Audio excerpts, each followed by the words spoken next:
Have you ever been in this situation? You arrive at your favorite amusement park and rush to ride the brand new state-of-the-art roller coaster only to find a 3-hour wait? Are you tempted to jump ahead in the line?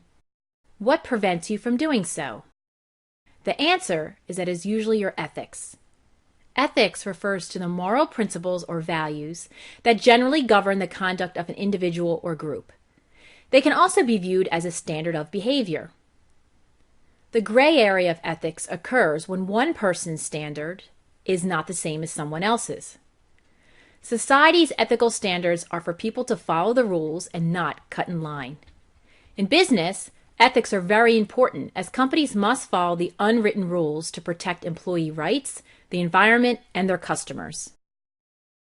Business ethics determine companies' everyday conduct.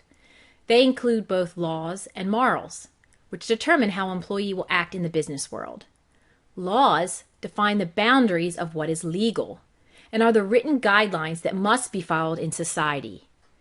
Morals are the rules people develop as a result of cultural norms and values, and are traditionally what employees learn from their childhood, culture, education, religion, etc. They are usually described as good or bad behavior.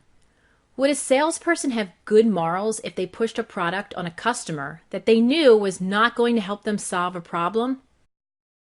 Psychologist Lawrence Kohlberg famously identified 3 levels of ethical development that individuals typically progress through. By looking at these stages, we can begin to talk about whether behavior is ethical and what its motivations might be. The first level of ethical development is called pre-conventional morality. This level of ethics is most childlike.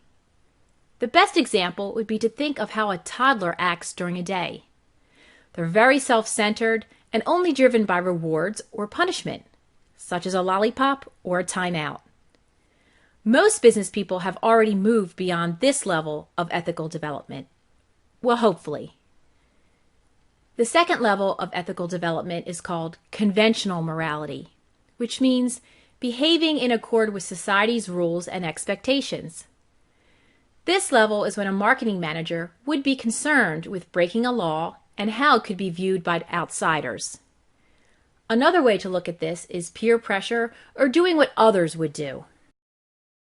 The last level is called post-conventional morality and revolves around the idea that people are more concerned about how they view themselves and not what others may think. Internal pressure to behave correctly and follow a moral path is the central theme. A marketing manager who has reached a level of post-conventional morality would not just